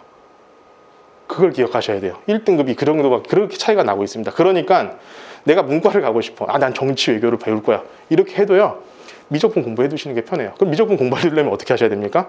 선행하셔야 돼요. 미리 다 끝내 놓으셔야 돼요. 이것이 잘 됐다 잘못됐다라는 걸 말씀드리는 게 아닙니다. 다시 한번 말씀드리지만, 자 그러면 이제 전면 시행 이후 이제 초등학교 6학년부터는 우리가 어떤 준비를 해야 될 것이냐. 자, 첫 번째, 고1 내신은 무조건 최상위권을 받으셔야 됩니다. 무조건이에요. 이건 뭐 이유를 여하를 막론하고 해요. 무조건이에요. 절대평가는요, 변별력이 없어요. 그러니까 결국에는 상대평가 점수로 학생부를 일단 1차적으로 평가할 수밖에 없을 겁니다. 그리고 이게 왜 좋은 방법이냐. 제가 언젠가 한번 그 설명회 때도 도표를 보여드린 적이 있는데, 고등학교 1학년 1학기 중간고사 등급하고요, 고등학교 3학년 1학기 기말고사 등급하고 변화하는 비율이요, 없어요. 똑같아요. 고등학교 1학년 1학기 때 잘했던 애들이 계속 잘해요. 그게 왜 그러냐면은 고등학교 가서부터는 학습 시간이 거의 다 평준화가 되기 때문입니다. 전국에요, 정말 천재 같은 애들이 한둘씩 있거든요. 아마 지금 이 수험생들 중 전체 다 모아놓으면요, 한 30명 있을 거예요. 그러니까 우리 아이들은 아니에요. 그냥 그렇게 포기하세요. 그럼 그런 애들끼리 경쟁했을 때 내가 거기서 성적을 잘 받고 싶겠다. 공부 오래 한 놈이 제일 잘합니다. 공부 시간에 모든 게 걸려 있어요. 공부 시간을 많이 투자한 애들이 결국 잘할 수밖에 없어요. 근데 그 중학교 때까지 팽팽 놀다가 갑자기 고등학교 가서 한다고 하는데 공부 잘하는 애들은 놀까요? 더 하지? 계속 그 탄력성이 있어요. 계속 벌어져요, 오히려. 신기하게 그렇습니다. 그렇기 때문에 1학년 절대평가에서 모든 성적을 잘 받아야 돼요. 모든 과목의 성적을 다 잘 받아야 돼요. 그래서 고1 전 과목 선행이 아마 트렌드가 될 겁니다. 국영수, 한국사, 사회, 과학 6개. 근데 여기서 가장 중요한 거, 제가 수학 선생이 아니라서요. 수학 선생이라서요. 그런지 모르겠지만 수학이 제일 중요해요. 여전히. 확실해요. 왜 그러냐면 수학은 단기간에 성적을 못 올리잖아요. 경험해 보셔서 아시겠지만 못 올려요. 죽었다 깨도 못 올려요. 그러니까 빨리 해두는 게 필요해요. 빨리 해두고 반복해야 돼요. 미국에는 그지들도 영어는 잘하잖아요. 맨날 들으니까. 맨날 해야지 잘하는 거예요. 맨날 해야지. 반복보다 좋은 학습 방법은 없습니다. 그것이 영어나 국어나 수학을 이해하면 되는 거 아닙니까? 제가 여기서 맨날 강조하는 거 어머님들께서 잘 알고 있어요. 필체, 글씨 똑바로 써라. 그리고 풀이 과정 정확하게 써라. 그게 지금 초등학교 애들이 해야 될 훈련이에요. 그거 잘하는 애들이요 나중에서도 잘합니다. 그거 잘 못하는 애들이요 고등학교 2학년부터 성적 떨어집니다. 제가 그걸 지금 눈으로 목도하고 있어요. 실제로. 고1 전과목 선행 이거 기억하고 계셔야 되나? 그리고 서울 강남 아줌마들 바로 이 얘기를 하더라고요. 그럼 1학년 때 저기 갔다가 2학년 때 전화 오면 되겠네. 생각이 달라요. 저희 여기 아주머니들 여기 이게 학부모님들하고 생각이 달라요. 저 듣다가 저렇게 생각을 할 수가 있구나. 이런 느낌이 들어요. 진짜로. 근데 이거 불가능하지 않거든요. 사실 생각해보면 이사를 갔다 왔는데 어떻게 전학시켜줘야 될 거 아니에요. 전학시켜줘야 되는데 다시 이사 와서 강남으로 다시 전학시켜줘야 될 거 아니에요. 그럼 성대평가에서 성적 제대로 확보해 놓은 다음에 다시 좋은 환경으로 와가지고 내가 학생부 종합전형 준비하겠다라고 하면은 그거 누가 말릴 거예요. 이거 하는 트렌드가 분명히 생길 거예요. 누군가는 할 거예요. 말씀드렸잖아요. 대한민국에는요 매뉴얼대로 하는 사람이 없어요. 그러니까 이렇게 뭔가가 계속 이렇게 풍선이 나타나잖아요. 항상. 자, 두 번째는 고2 이 학생들이 지금 초등학교 6학년 학생들이 고2가 되면요 초반에 수능을 보느냐 안 보느냐가 결정이 날 거예요. 근데 어쨌든 1학년 때 성적을 받았어도 수능은 보기는 봐야 될 겁니다. 어쨌든 학종에다가 수능 최저를 깔아놓을 확률이 높기 때문에. 그런데 이 친구들을 이제는 미친 듯이 수능만 공부하는 친구들이 생길 거예요. 이제 또 학교에서 난리가 날 거예요. 아마 학교에서는요 정시 준비한다고 하면 다 싫어해요. 왜 싫어할까요? 말을 안 듣거든. 왜냐면 너 학생부 내가 어떻게 써줄게 이렇게 하다가 갑자기 저 정시 볼 건데 이러면서 이제 말을 안 듣기 시작해요. 학교에서요 학교 생활 열심히 하고 성실하게 선생님 말씀 잘 들으면서 그래서 선생님 저는 정시도 준비해야 되니까 정시 준비 좀 하겠습니다. 누가 미워합니까? 다 좋아해요. 그런데 다들 그냥 학교에서 이렇게 엉망을 하고 다니니까 싫어하기 시작하는 거예요. 자, 전환하는 비율 상승이 될 겁니다. 분명히. 그래서 결국에는 또 선행 얘기밖에 할 수가 없어요. 이게 왜 그러냐면은 다 선행 안 해. 모든 학생들이. 그리고 우리 모든 학생들이 딱 학교에서 배우는 것들로만 탁탁탁탁 이제 올라가고 있어. 그러면 그럴 필요 없어요. 근데 하는 애들이 있잖아요. 사교육 걱정 없는 세상, 걱정 없는 학부모회? 그런 데가 있더라고요. 거기에 대빵이 자기 자식은 영재고 보낸다고 학원 보내고 있어요. 실제로. 그러니까 사회가 이래서는 안 되지라는 마음은 다 갖고 있지만 내 아들은 아니야. 이거예요. 다들. 근데 여기 계신 분들도 다 마찬가지 아닌 거예요. 사실은. 저도 제 아들이 걸리면 그건 얘기가 달라질 것 같아요. 제가 엄청 돈을 잘 벌고 진짜 막 엄청 부자여가지고 괜찮아 애들 빌딩 한 2개 물려줄게 이렇게 아니라면은 저는 걔가 공부도 잘하고 어쨌든 좀 편안한 삶을 살기 위해서는 저는 그렇게 할 수 있을 것 같아요. 현실은 그렇다는 거예요. 자, 두 번째는요 이거예요. 이거는 사실은 굳이 어떤 대학 입학이 바뀌지 않는다 하더라도 해둬서 나쁠 게 없다라고 생각합니다. 제가 사실 여기다가 하나 더 쓰고 싶었어요. 한자를 좀 알도록 하면은 좋을 것 같아요. 이게 지금 서울에서는 이거 사교육 시장이 벌써 들썩들썩거리고 있습니다. 진짜 이 논술 이쪽이요. 근데 결국에 문해력이 되어야 아까 같은 문제를 풀 수가 있는 거예요. 근데 우리 문해력 수준이 OECD 최하라고 하더라고요. 문맹률, 글을 못 읽는 사람은 전 국민의 1%래요. 근데 문해력을 갖고 있는 사람이 전 국민의 25%래요. 수능 국어 딱 3등급까지입니다. 수능 국어 3등급 이하는요, 글을 읽고 이해를 못 한다는 소리예요. 그게 지금 점점 더 심해지고 있어요. 애들이 유튜브 보고 있어서 그런 것 같아요. 책을 읽을 줄 몰라요. 그리고 혹시 어머님들 기회가 되신다면은 EBS에서 나오는 문해력이 먼저다. 제가 지금 책을 안 갖고 왔는데 제가 그게 좀 이제 관심이 있는 분야여가지고 그 책을 읽어봤는데 EBS 문해력 뭔가 있어서 이름이 기억했는데 이게 문해력 치면은 제 S24 가서 문해력 치면은 제일 상단에 나올 거예요. EBS 뭐였던데 그걸 읽어보면요 무릎을 탁 치겠더라고. 애들이 왜 문해력이 나빠지는가라는 거에 대해서 정말 정확하게 알 수 있는데 그것에 가장 큰 영향을 미치고 있는 게 제가 보니까 결국 유튜브하고 네이버 댓글입니다. 이거 보지 못하게 해주세요. 네. 왜냐하면 어느 한쪽으로 쏠려버린다는 거예요. 자기 그 시각 자체가. 뭐 정치 얘기를 하자는 게 아닙니다, 저는. 네. 그래서 이 문해력이 되어야지만 반드시, 당신의 문해력이었나 그랬던 것 같습니다. 대한민국 문해력 75%가 교과서를 보고 이해를 못한다는 소리예요. 근데 이거 한번 보실게요. 문해력이 좋아야지 수학 문제도 풀 수 있습니다. 이거 보면요, 보다가 애들이요, 이런 문제 보다가 지쳐요. 그냥 이게 뭔 소리야 하다가 그래서 뭔 소리야. 제가 애들 이런 거 문제 풀어줄 때 이거 가르쳐주고 있어요. 자, 양수인점 A가 있어, 끊어. 곡선 X좌표 음수인점 B가 있어. 그럼 A와 B를 표시해 보자. 이거 가르쳐주고 있어요. 고3들한테요. 지금 문제를 이해를 못하는 거예요. 이거 너무 어려우세요? 자, 초등학교 6학년 문제입니다. 동민이가 가지고 있던 돈이 있어요. 동민이가 가지고 있던 돈이 있어야 돼요. 예슬이가 가지고 있던 돈이 있는데 얘가 2배래. 그럼 어디다 곱해줘야 돼? 동민이에다 곱해줘야지. 근데 예슬이가 가지고 있던 돈의 이건 예슬이한테 곱해줘야겠네요. 이런 식으로 제가 이걸 잘라가지고 애들 가르쳐주고 있어요. 예. 이거 중학교 2학년 조금 어려운 문제, 초등학교 6학년 2학기에 조금 어려운 문제입니다. 이거 초등학교 6학년 2학기 교재에서 제가 그대로 따온 거예요, 이거.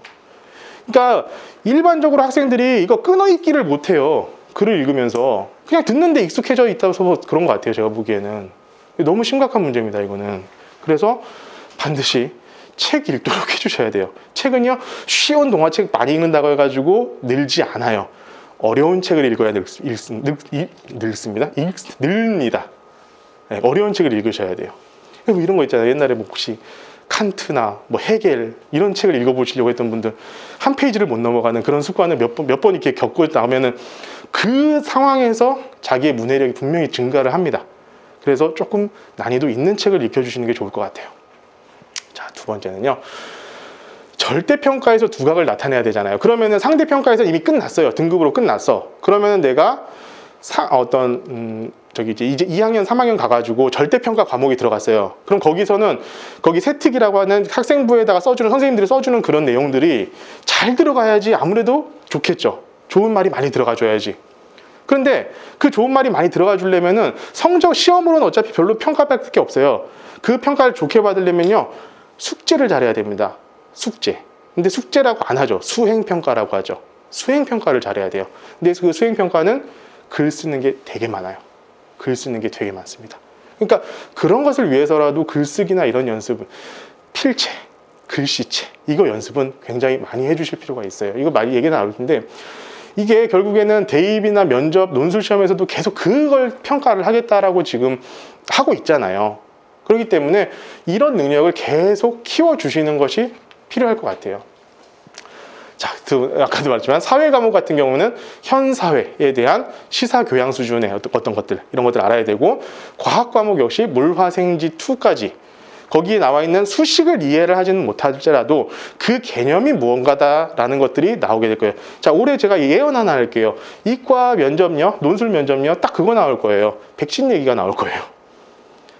백신 얘기가 나오는데 어떤 백신들은 벡터 방식이고 어떤 백신은 mRNA 방식인데 그 방식을 비교해봐라. 이런 거 분명히 아마 어느 학교에선가 나올 겁니다. 그럼 왜 나와야 돼요? 그런 거 mRNA가 뭐다라는 거. 그럼 난 생물을 안 들었어. 그래도 그걸 알고 있어야 돼요. mRNA가 그 M하고 RNA가 합쳐진 게 모더나라는 회사입니다. 그게 혹시 알고 계실지 모르겠지만 그런 것도 물어볼 수 있어요. 그 모더나가 세워진 그 기초가 그 mRNA를 개발한 사람들이 만든 회사가 모더나예요. 그래서 그런 것들 기본적인 상식적으로 내가 알고 있으면은 예를 들어서 가서 얘기를 할 때 면접을 볼 때라도 이런 얘기 한마디 하는데 20초 정도 쓸 수 있잖아요. 내가 나 좀 들어봤어, 알았어, 이 얘기를 할 수 있다는 거예요. 근데 이런 것들을 충분히 지식을 많이 쌓아둘 필요가 있다는 겁니다. 어쨌든 아까 봤었던 그 사회나 과학 과목들도요, 고등학교 때 배우지 않은 것들을 출제하진 않아요. 고등학교 때 배웠었던 여러 가지 개념들을 기본으로 해가지고 출제를 합니다. 그 개념들을 정확히 알고 계시는 게 굉장히 중요할 거예요. 제발 불쌍한데요, 저학년들 절대 독서 절대로 잊지 마시고요. 글씨, 지금 머리 아프신 분들이 좀 계실 거예요, 아마. 제가 그 수리 논술 이제 채점을 해주시는 교수님하고 한번 대화를 한 적이 있어요. 그분들한테 수리논술 할 때 어떤 거 평가하십니까? 그랬더니만 딴 거 다 때려치고 글씨 좀 예쁘게 쓰라고 그래. 그냥 이 한마디 하고 끝나더라고요. 어차피 수리논술 보러 오는 애들이면은 다 성적이, 수학적인 지식이 비슷비슷한 애들이 옵니다. 그럼 거기서는요, 글씨 예쁘게 잘 쓰는 애들이 높은 점수를 받을 수밖에 없대요. 예. 그런데 아까 말씀드렸지만 심화수능 같은 거 생길 소지가 있다고 말씀드렸어요. 그러면 그거는 논술 시험이 될 거예요. 그 논술 시험 글 써야 되는 거잖아요. 그럼 글 쓰는데 진짜 개발세발 썼다. 그러면 이제 채점하는 사람이 이제 화가 나죠. 그래서 점수가 좋게 나갈 수가 없어요. 내가 독해를 해야 되면 안 돼요. 보면서 그냥 쭉 익혀야지. 읽는 사람이 독해를 해야 되는 시간이 되는 순간부터 점수가 내려갈 겁니다. 이거 정말 중요해질 거예요. 자, 그래서 여기 엄청나게 확대가 될 거예요. 여기 어머님들 혹시 생각이 있으시면 한번 투신해 보시는 건 나쁘지 않을 것 같습니다. 강남에서요, 컨설팅 제일 잘하시는 분들이요, 자녀 명문대 보낸 어머님들이세요. 농담이 아니라 진짜예요. 이거는 어머님들이 이제 어쨌든 사회생활 하시다가 뭐 이제 결혼하시면서 이제 경력이 단절되시고 이런 분들이 너무 잘하세요. 보면은 기가 막혀요. 보면. 두 번째, 자, 진로 학점 연계 사교육이 또 활성화가 될 겁니다. 이거 분명할 거예요. 이거는 뭐냐면은 이 절대평가가 되면은 학생부 관리가 굉장히 중요해질 거예요. 그러니까 절대평가로 성적으로는 얘를 판단할 수 없으니까 학생부에 들어가 있는 그 내용을 갖고 이 학생들을 판단하기 시작할 거라는 거죠. 그럼 이거 아까도 말했지만 진로 담당 선생님이 써주시거나 아니면은 조언을 해주시거나 이렇게 하는데 못한다고 했잖아요. 못한다고요. 그러면은 이거 다 학원에서 할걸요. 이제 학원에서 하기 시작할 겁니다. 예. 자, 진로 설계 같은 거요, 이제 하기 시작할 거예요. 근데 이제 여기서 뭔지 하면은 재밌는 게 생길 거예요. 지금 논산대공고랑 논산대공고가 그렇죠. 대공고가 현재 소프트웨어 거점 학교로 지정이 돼 있어요. 그러니까 논산대공고에 들어가면은 소프트웨어에 대해서 굉장히 자세하게 배울 수 있는 교과 과정들을 만들어 놓고 있다는 거예요. 그럼 그 학교를 나오면 소프트웨어 괜찮겠죠, 들어가기가. 그러니까 그러면은 어떤 중학생 애들이 내가 나 소프트웨어 같은 걸로 뭐 컴퓨터 공학이나 이런 것들을 하고 싶어 라고 생각을 하면은 그것을 미리 컨설팅 해줘야 돼요. 그게 언제부터? 중학교 2학년 때부터. 그럼 이것을 해준 애들하고 해주지 않은 애들하고 고등학교 가가지고 그때부터 천지 차이가 나기 시작할 겁니다. 교과목 선정부터 시작해서요. 그러니까 그런 것들을 머릿속에 꿰차고 계신 분들이 하나둘 분명히 등장을 할 거예요. 예. 그런 분들이 아마 돈을 쓸어 담으실 겁니다. 진짜로. 자, 전공별로 세분화된 맞춤형 컨설팅이 굉장히 늘어나게 되고요. 똑같은 얘기죠. 똑같은 얘기. 지금은 그냥 다 해줘요. 자, 고등학교 3학년 2학기 때까지 성적 딱 나와서 그냥 학생부 들고 가가지고 가면은 이 정도 성적이면은 너 어느 정도 지금 세특 쭉 보니까 이 정도면은 이런 학과에 가면은 괜찮을 것 같네. 이전 학과는 안정적이고 이전 학과는 상향이야. 이런 식으로 지정을 해주거든요. 컨설팅을. 근데 그게 이제 점점 사라질 거예요. 이렇게 세분화가 될 거예요. 내가 예를 들어 나는 소프트웨어를 전문적으로 컨설팅하는 선생님이면은 야, 소프트웨어 있잖아, 이 학교 가가지고 이 과목 들어, 이렇게 해가지고 컨설팅을 해주는 사람들이 늘어나기 시작할 겁니다. 자, 그리고 그런 것들을 이제 평가하려면은 각 지정 학교별로, 지역별로 어떤 학교는 어떤 거 거점 학교다. 이거 보자. 중앙고가 사회중점 학교인가요? 그렇고 신당고였나? 신당고가 과학중점 학교예요. 지금 현재. 예. 거기서 과학 잘하고 싶으면 근데 신당고는 워낙 성적이 낮아가지고 좀 그렇긴 한데, 과학 잘하는 해가지고 내가 그거에 대해서 좀 효과를 얻고 싶으면은 과학 중점학교 가가지고 거기서 과학 과목을 많이 들으면은 쓸 수밖에 없는 거죠. 사회 중점학교 가가지고 내가 사회 과목들을 많이 들을 수 있으면은 또 그것이 나의 진로에 맞춰서 연계가 될 수 있는 거고, 이런 것들을 다 컨설팅을 해주실 수 있을 거예요. 누군가는 하기 시작할 겁니다, 분명히. 자, 여기서 제가 이제 선점을 할 겁니다. 관심 있으면 연락 주세요. 자, 그 수학교육은 어떻게 될 것이냐. 제가 이거 갖고 왔어요. 사교육 걱정 없는 세상이라는 우리 수학 교사들 모임에서 나온 보고서입니다. 자, 이 사람들은 생각이 전혀 없는 것 같아요. 저는 사교육하는 사람이기 때문에 사교육 걱정 없는 세상이면은 저와는 반대쪽에 있는 사람들이잖아요. 그래서가 아니라요, 이 내용을 제가 하나 말씀드릴게요. 첫 번째, 인공지능을 이유로 15년 만에 행렬을 고등학교 고1 수학 과정에 부활시키려고 한답니다. 제가 아까 말씀드렸지만 행렬은 들어가는 게 맞아요. 왜 그러냐면은 행렬에 대한 깊이 있는 이해를 하지 못하고는 현대과학을 이해할 수가 없습니다. 맞지 않다는 거예요. 두 번째, 기하를 현재의 진로 선택에서 일반 선택으로 바뀌어가지고 모든 학생이 이수하도록 하고 있대요. 말씀드렸지만요, 일반 선택이라도 모든 학생들이 이수하지 않아요. 이 교육 과정도 제대로 모르는 사람들이 만드는 거예요. 선생님들이란데. 그리고 일반 선택으로 바뀐다 하더라도 뭐가 됩니까? 전부 다 절대평가가 되기 때문에요. 오히려 지금 다른 미적분이라든가 수학원, 수학2가 절대평가로 내려오는 게 문제지 얘가 올라가는 게 문제가 전혀 아니라고요. 시수가 모자란데요. 아니, 시수 뺐잖아요. 이거 보면서 느끼는 거예요. 나는 지금도 아무것도 안 하고 있는데 조금 더 격렬하게 아무것도 하고 싶지 않다. 이 얘기밖에 안 하는 거예요. 이거 보면서 저는 되게 희망을 느꼈습니다. 아직도 사교육은 꾸준히 잘 될 것 같다라는 희망을 느꼈습니다. 진짜 진심으로 그래요. 공부를 안 하는 거죠. 이거는 누가 봐도. 자, 다시 말씀드리지만 고등수학, 공통과목 고등수학, 우리 여러분들 자녀가 지금 보고 있는 수학 상하입니다. 제가 혜인이 계속 수학 상하 계속 반복시키고 있죠. 어쩔 수 없어요. 그건 계속 해야 돼요. 예. 자, 1학년 때 등급이 대학을 1차로 가르게 될 거예요. 이 친구들은. 자, 두 번째. 자, 본인이 원하는 학과에 따른 체계적인 과목 설계를 해야 할 필요가 있어요. 왜냐하면은 일반 선택 과목들은 다 절대평가가 되기 때문에 내가 마음대로 선택할 수 있어요. 그러면은 여기서 굳이 힘들게 어렵게, 얘네들은 뭐 어차피 수능을 봐야 되니까 알긴 알아야 되겠지만, 야, 미적분 확률 같은 게 하지 말고 내가 관심이 있는 인공지능 수학이나 데이터 이런 걸 해볼까? 이렇게 바뀔 수 있다는 거예요. 아니면 아예 차라리 그냥 고급 수학, 옛날에 원래 과학고에서 배우던 과정이에요. 고급 수학 같은 걸 내가 들어버릴래. 학교에서 뭐 개설을 해줄지 안 해줄지 모르겠지만, 아, 저거 하고 싶은데요. 이렇게 할 수는 있는 거거든요. 나중에 한마디 쓰셔야 좀 고급 수학을 하려고 했는데 어쩔 수 없어서 딴 수학을 할 수밖에 없었습니다. 이렇게밖에 할 얘기거리가 생기게 되는 거죠.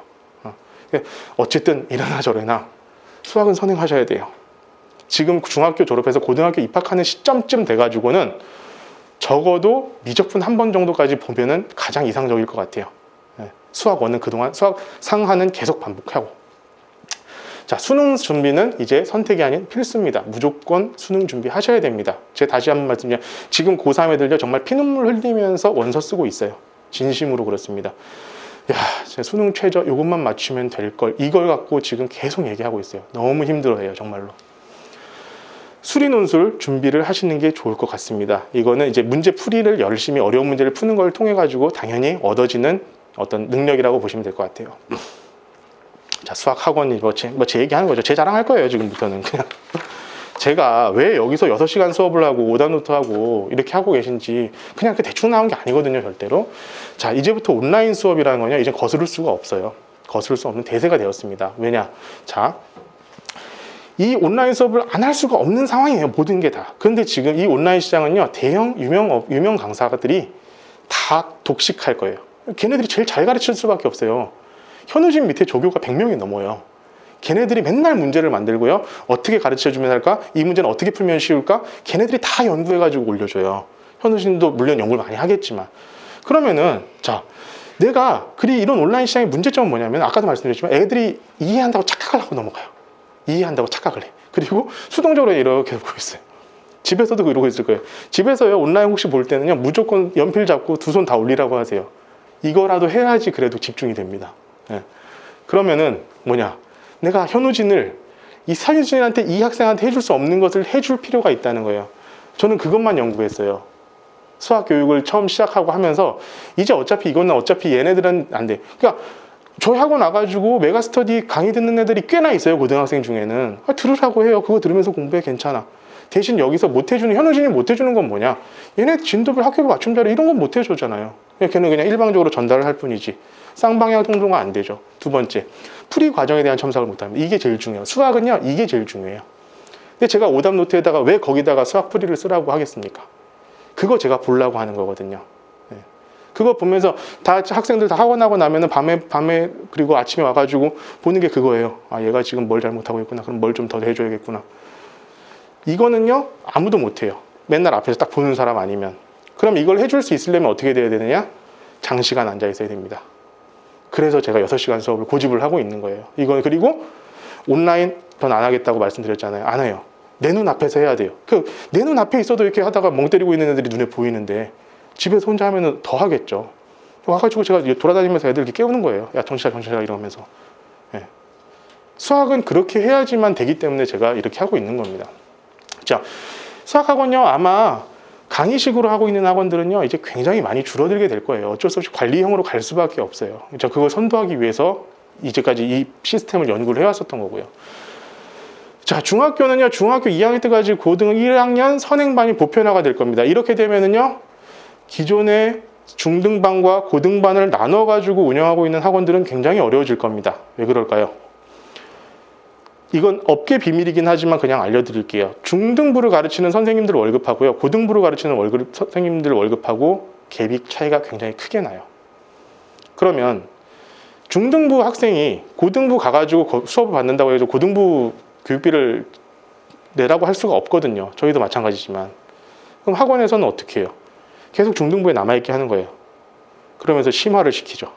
블랙라벨 풀어봐라 이러면서. 이거는 문제가 커질 거예요. 걔네들은 그냥 나는 가서 잘하면 된다 이렇게 생각하고 있을지 모르겠지만, 고등학교를 이제 졸업하신 여기 어머님들도 계시고 하신데 겪어보신 분들은 아실 거예요. 네. 고등학교랑 중학교, 제가 고등학교 1학년 때 상담 오셔가지고 중학교 때까지 잘했는데 그것만큼 참 한심한 소리가 없습니다. 제가 어떤 분이라고 말씀 못 드리겠지만 저희 학원 와가지고 그렇게 상담하시는 분들은 한두 분이 아니세요. 중학교 때까지 잘했어요. 네. 고등학교 20점 맞아요. 20점. 네. 20점이라는 점수가 정말 20점이에요. 20점 제가 이제 비율을 위해서 20점을 맞았는 게 아니라 23점을 맞아요. 중학교 때까지 100점 맞았던 애들인데 그게 실제 현실이에요. 네. 자, 중2까지는 마무리 하시고요. 그냥 중학교 2학년 올라가는 시점을 말씀드리는 겁니다. 그때부터는 계속 반복해가지고 그냥 아무 문제나 나와도 문제 풀 수 있게끔 만들어 주셔야 돼요. 고교 입학 전까지는요, 수원, 수투, 미적분을 학습할 수 있도록 해야 됩니다. 왜냐하면 이 미적분이라는 과목 자체가 수원, 수투를 합쳐놓은 거예요. 그렇기 때문에 이렇게 연습하는 게 낫지, 거기다가 저는 문과 갈 거라서 확률 통계할 건데요, 닥쳐라 그럴 거예요, 저는 지금부터는. 왜냐하면 걔네들은 확통을 안 들어도 상관이 없으니까. 네. 미적분만 들어도 상관없어요, 그 친구들은.